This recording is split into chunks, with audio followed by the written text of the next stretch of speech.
the Everything But Politics podcast. Welcome back to another edition of the Everything But Politics podcast. Today's guest is one of the most creative people our planet has to offer, Dmitry Troshin. What an honor to have you here as a guest of the Everything But Politics podcast. Hello, and thank you for inviting me. Yeah, it's our great honor. Dmitry, after going through your work and what you've been able to create, obviously you've built a very successful career for yourself as an artist. Talk to us about what it takes to be one of the most successful tattoo artists in the entire world, and how how your starting point to where you are here today. Well, you want to hear a long story or a short story? We got time. Let's hear a long story. Okay. Well, I've never liked tattoos. I've never been into tattoos when I was young, but I always liked drawing, and I've always been some kind of creative. I liked video shooting, photo shooting. I still do some photography, but I never care about tattoos. I didn't think any of them. But at some point when I was graduating my college, I was kind of depressed and I didn't know what to do next because I hated my like profession, because I was supposed to be an interior designer, and I just couldn't see myself like doing that stuff and working as a designer. So I didn't know what to do, and I spent like a few years in college, and I was totally depressed. And at some point, I just saw some beautiful black and gray tattoos, mostly made by some tattoo artists from California, where I am right now. And I was just so impressed that I thought, like, I know how to draw. Why not try like tattooing? Even though I didn't have any tattoos on myself, I didn't have any friends who had tattoos at that point, and I was like 20 or 21 years old. And yeah, I just started like learning on internet everything I could find about tattoos, all information. Back then, I didn't have any like social networks, so I was just looking on YouTube. I was looking at Google, mostly in Russian because that's my first language. And there was not so much information about this stuff. And I was trying to find like any tutorials, any educational videos, any content about it. And I only found like few videos from the most famous artists back then. And I was just rewatching them, and it looked so easy, because when you watch a video like of a person that knows how to do it, it looks very easy. Like you just feel like you can take a tattoo machine and you can do the same exact thing, and it doesn't take much skill or practice or anything.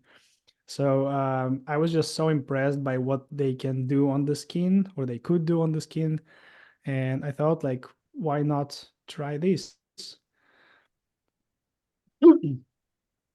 And I didn't have much money to like get my own tattoo equipment or anything like that. So, but I had some sales skills because I worked in sales for a few years back then. And I found this brand, Sullen Clothing, which is also from California, and it's a huge brand now. They make T-shirts with prints of from different tattoo artists, and they did the same thing back then. So I found about that brand, and nobody was actually like selling this stuff in Moscow, in Russia. So I contacted them, and I became a distributor. Um, and I was just selling T-shirts. I was going to different tattoo shops, and I was like organizing little corner with T-shirts at the tattoo shops. And this allowed me to basically just be in that uh, field, just talk to tattoo artists, see how they actually do that and stuff like that.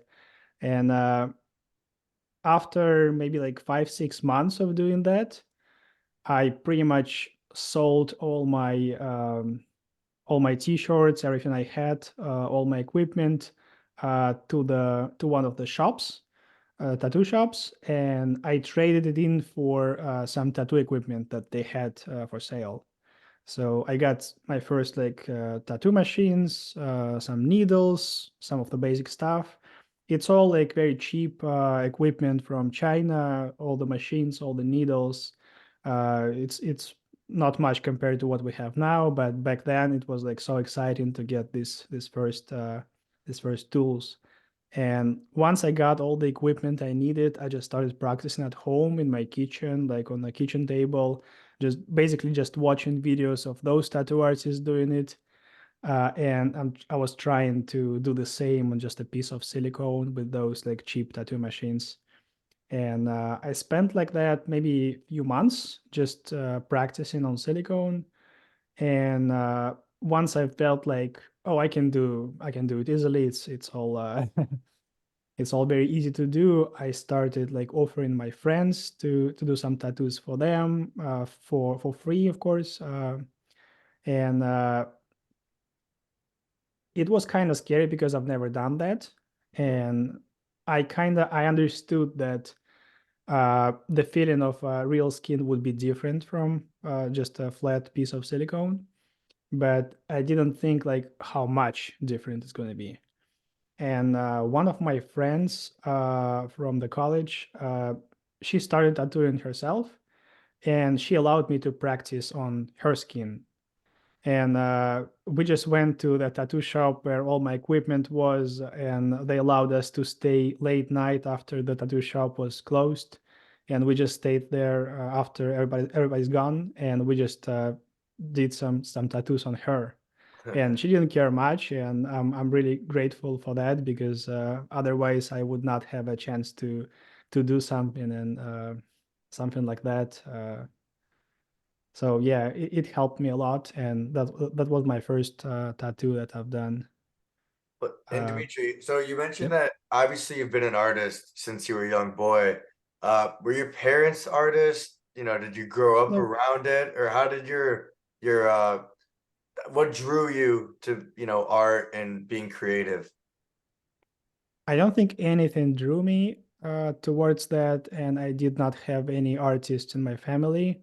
It's just I don't even remember that, but from what I heard when I was like 3, 4 years old, I just like took pencils and started drawing, and uh, what I did was mostly like police cars with a lot of smoke around them, or some other cars and smoke all around the piece of paper. And I don't even remember that, but like my parents showed me. Uh, so yeah, that was my first like attempt to draw. And then closer to like 5, 6 years old, they tried to put me in like an art school for kids. And again, I don't remember, but what they told me, after like 1 or 2 days, I was like, I just left because I didn't want to do what they wanted me to do. Yeah. And it's like basic stuff like flowers and like all those like simple objects that they want to draw. And I just wanted to draw like police cars and smoke. So, Yeah, so it so didn't work out. when you were in your 20s, how old were you when you got your first tattoo? I got my first tattoo actually like a few years after I started tattooing. And what was it? Well, my first tattoo was probably before that, because it was just 3 dots. You know, like Ice Cube has these 3 dots Uh, here tattooed. So I got the same tattoo, but like behind my knee, okay. because I was just so curious, like what it feels and how it's gonna look, and I didn't want anything that would like mean something or visible. So I just got this small tattoo. I just went to a tattoo shop, not knowing anything. I just asked them to do this stupid thing, and they did, and that was my first like feeling of a needle on myself. But then after a few years of tattooing, I realized that I'm ready to get something done, but I'm like so serious about my body, pretty much almost as serious about other people's body. And I didn't want something that would just have some stupid meaning behind it or something like that. And I just came to like understanding that I want to collect tattoos on my body from different tattoo artists that I love, that I love their work. And I didn't have too many artists that I really liked back then in Russia, but one of them was Alex Sorsa. And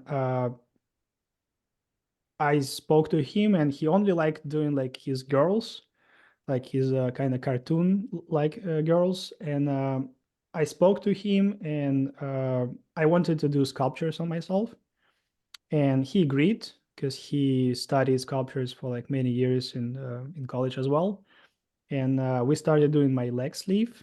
And at that moment, I decided that I want to have one part of my body done by one artist. So I only have like two legs, two arms, front, back, neck, fingers, and that's the exact amount of artists I'm going to choose to tattoo myself. But Now, yeah, he started my leg sleeve back then. that's awesome. How many tattoos do you think you have now? Well, again, it's hard to say because one part of my body is one Yeah. tattoo. Yeah. So some of them are not finished yet. Some of them are. So my right leg is finished. My left leg is half done. Right sleeve is finished. Left sleeve is not yet, and so on. No, Merrick and I do not have any tattoos. Can you kind of explain to us and our listeners the pain and what body parts hurt more than others when you're getting a tattoo? I would say it really depends on the person because I have some clients who don't care about pain at all, and I tattoo them for like 3, 4, 5 days in a row, and they seem fine with that. And some people don't like it very much. Like myself, I don't like pain at all. Like I can barely handle Yeah. pain in some areas on my body. Well, obviously, some areas are more painful and some are less. I would say like on your shoulders or on your forearms, it's much easier.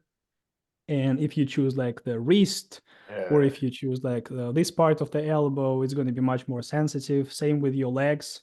Some areas on the legs are hurt more, and some are not very sensitive. I would say like your ribs, your rib cage, your stomach, your chest is probably much more sensitive compared to your arms and legs. As for the back, I can't really say because I just started my back and I just had my first session. It was horrible. Again, some parts hurt much more and some parts less. Same with the neck. Like on the neck, there are some parts where it feels like massage, and some parts you can barely just be there. Dimitri, it's funny you say that because for me personally, since I was a kid, I've never liked, vein stuff and, looking at my veins or that kind of stuff. I feel like Mhm. for me, the hardest would definitely be like my bicep and my forearms or my inner arms, and then my neck, especially. When you're getting your neck tattooed, do you ever get like, uncomfortable or like a heebie-jeebie type of feeling? You mean just Like when about the? when they're working on your neck, does it ever make you uncomfortable or just part of it? I mean, it's all uncomfortable because it hurts. But now that I know the process, I kind of understand that you can't really damage the body more than needed for tattooing if the tattoo artist knows what he's doing. So you can't really like go into the vein or something like this. And So it's such a, saturated profession. There's so many people that do what you do, but obviously you're one of the more successful ones. How do you think you've been able to differentiate yourself in such a competitive industry? uh, I never had a goal of like be one of the best or something like that. It's just since I started tattooing, I had this like 5 or 10 tattoo artists that were almost like gods for me, and that I copied at first, and then just tried to do something similar, and then like created my own style. But uh, because I just looked up to them so much, I guess I just wanted to maybe get their respect at the end, like become good enough to be amongst one of those artists and make them know me and something like that. And yeah, after a few years, it happened, and now pretty much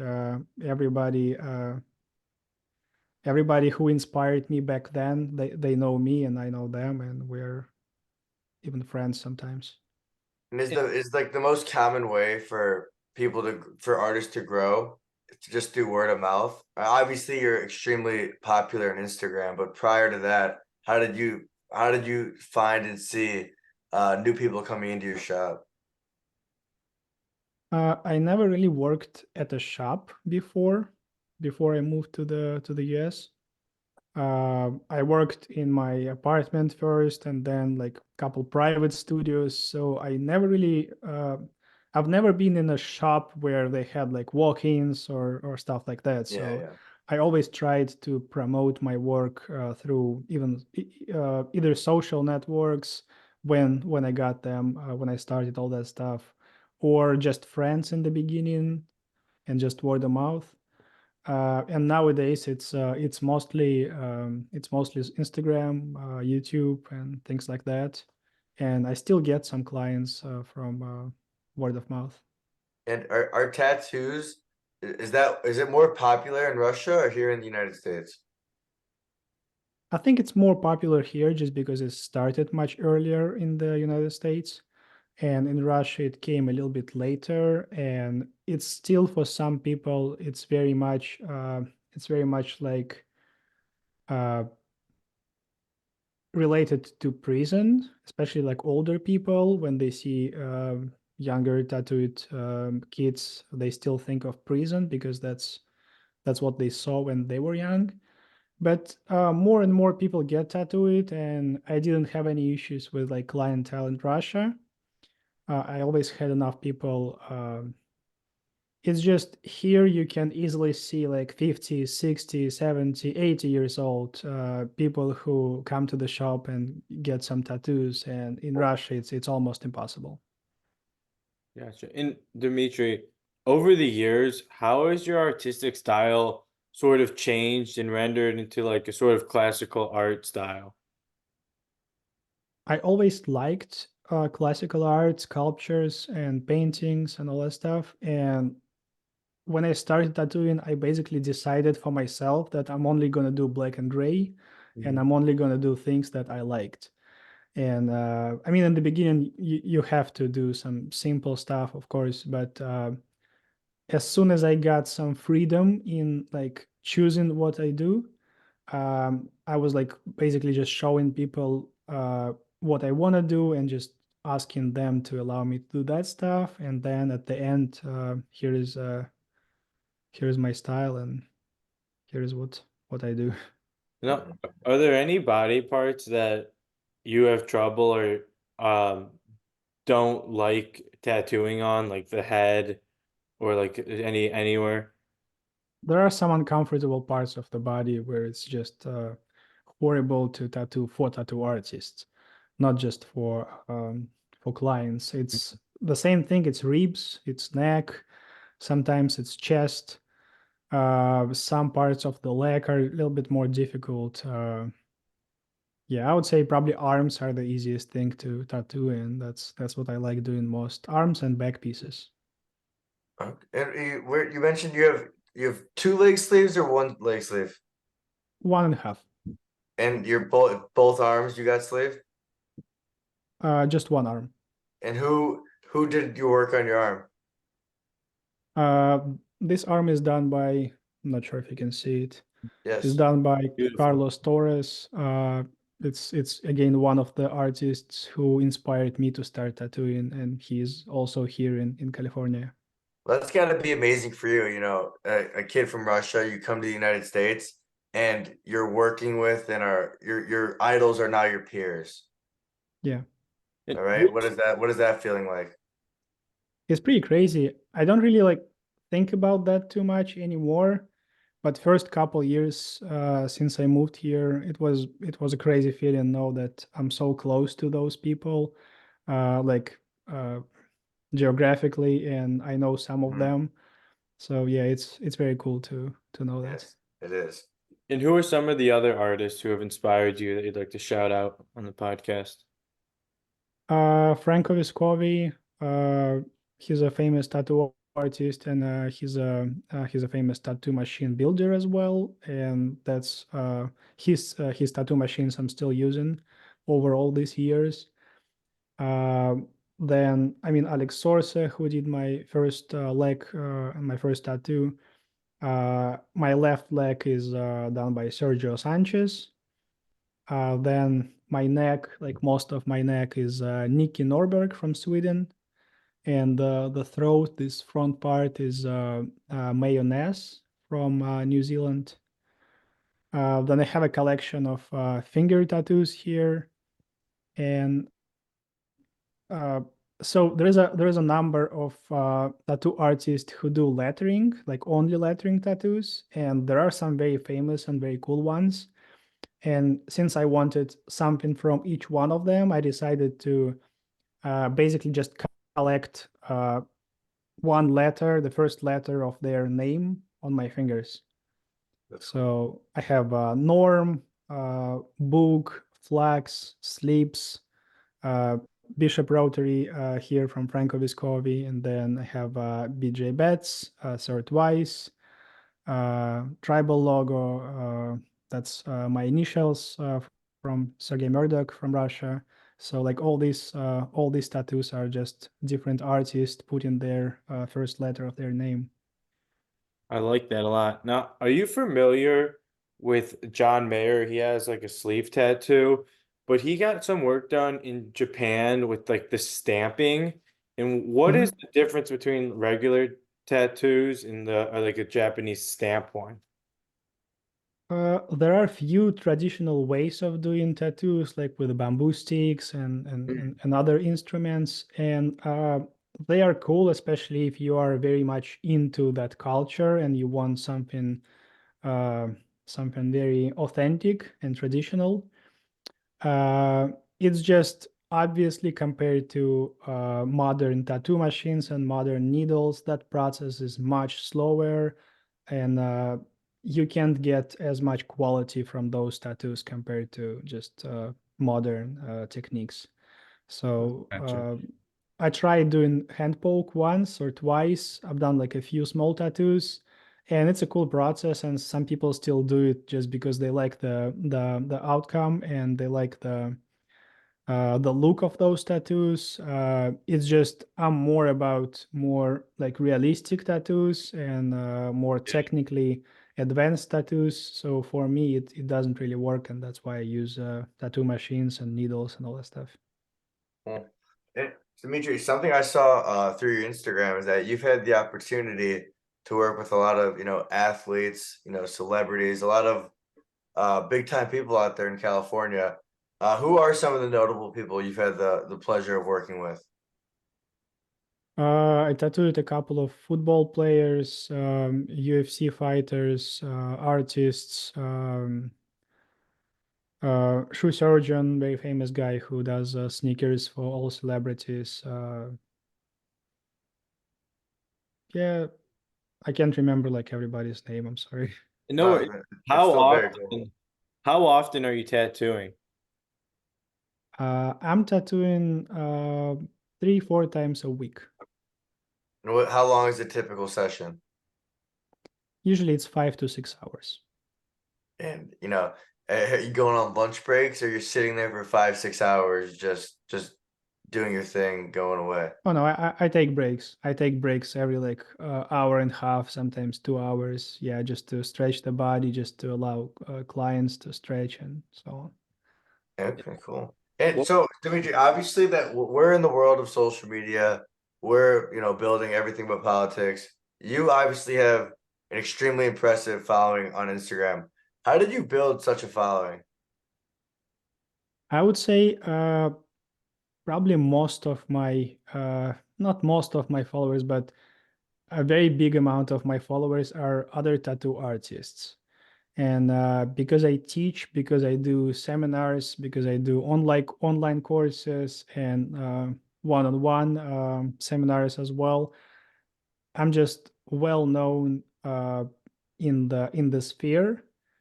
And when I started posting like educational content and videos on how I do stuff, I was like getting more and more tattoo artists following me. So I can't say like percentage wise how many tattoo artists I have, but I'm sure it's at least like half of my Yeah, following. it's impressive, dude. Dmitry, you're teaching us a whole lot about tattoos. Like I said, we don't have them, and we're fascinated to learn a lot about it. I want to know though about the Porsche GT3 that you stenciled. How did Yeah. that come to fruition? Well, I always wanted a Porsche 911 for myself. Mhm. It was like one of my dream cars, and uh, I couldn't buy it for many years. And now, like earlier this year, I got this crazy idea that maybe I can finally like afford it, and my credit score is good enough and stuff like that. And I found a car, like perfect car for myself, and bought it, got approved, and like a week later, I got it delivered. And while I was waiting for the car, I was thinking like how I can use it to do something cool with the car, to create something maybe on the car or with the car. And I had this a bunch of ideas on how to do that, but one of the ideas was just uh, to put some drawings on the car. And I didn't want to do anything like realistic or do um any like paintings or sculptures or anything like that. So I decided to use some of the racing liveries they had for similar cars uh, for the actual races. And what I did was inspired by those original like liveries. And instead of putting a bunch of sponsors, they usually have like Mobile One and things like that. I just put my name and changed their logos to have my name in those sponsors logos and brands. And yeah, that's how it Awesome. came out. It It is looks awesome. amazing too, by the way. Thank you. Dimitri, as you continue to grow and experience success, both at a professional and personal level, how do you stay motivated and continue to draw inspiration? Uh, well, if you don't continue perfecting yourself and inventing something new and trying new things, it kind of gets very boring, and you just don't want to do it anymore unless you are thinking about how to make something new. And maybe also there are still like many tattoo artists who are more famous than me or more talented than me, in my opinion. And seeing them doing something new and something crazy every day also inspires me to think of new ways of like using my time. Love it. Well, yeah, it's inspiring what you've built, and like I said, I'm very appreciative of you joining us here on the Everything But Politics podcast, Dimitri. Dimitri, before we let you go here, where can our listeners find you, your courses, and everything you have to offer through social media? My Instagram is Mr. Troshin, and my website is troshin.com. Everything is there. And my Instagram channel, my YouTube channel is the same. It's Mr. Troshin. I have some content there too. Well, Dimitri, thank you so much. Wishing you a Merry Christmas and a Happy New Year. And You too. thank you very much, man. You're the best. Thank you for hosting me.